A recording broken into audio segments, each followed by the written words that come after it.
এখানে আলুটাও একটু বয়েল করে রেখে দিয়েছি, আর 3টে পেঁয়াজ নিয়েছি, আর 1 টুকরো আদা নিয়েছি, আর 2টো টমেটো নিয়েছি। এদিকে ইঁচড়টাকে আমি হালকা বয়েল করে রেখেছি নুন আর হলুদ দিয়ে। এবার এই ইঁচড়টা ভাজবো।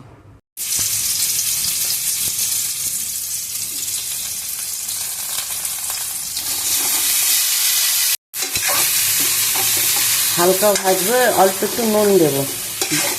বয়েল করার সময় হালকা নুন দিয়েছি, এখনও অল্প একটু নুন দেবো। ইঁচড়টা বয়েল করার সময় অল্প নুন আর হলুদ দিয়েছি, এখন আর হলুদ দেবো না, এখন অল্প একটু নুন দেব।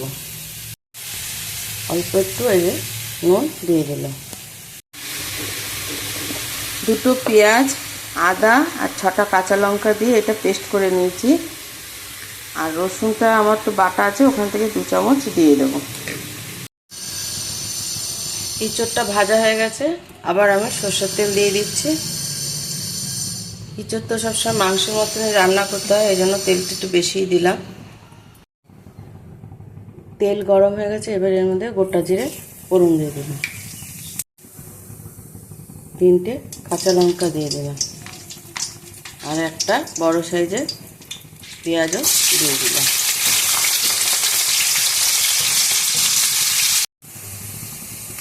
পেঁয়াজটা ভাজা ভাজা হয়ে গেছে, এবার পেঁয়াজ, আদা আর রসুন, লঙ্কা, কাঁচা লঙ্কা দিয়ে যে বাটা সেটা দিয়ে দিলাম।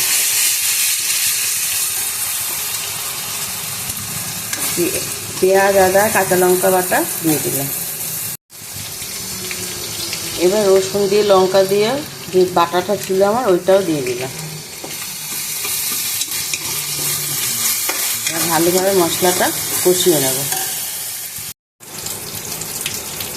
এবারে এখানে নুন দিয়ে দিলাম, অল্পই দিলাম, কারণ ইঁচড়ে আমার নুন দেওয়া আছে, এখানে লাগলে পরে দেব। মশলা থেকে কাঁচা গন্ধটা চলে গেছে, এবার আলুটাও দিয়ে দিলাম। মশলাটা কষানো হয়ে গেছে, এবার আমি এর মধ্যে 1 চামচেরও কম হলুদ দিয়ে দিলাম। এবার দেব জিরে, 1 চামচ জিরের গুঁড়ো, 1 চামচ ধনের গুঁড়ো। এবার মশলাটা কষাতে থাকবো। 1 চামচ চিনিও দিয়ে দিলাম। চিনি দিয়ে এবার ভালোভাবে মিশিয়ে নেব।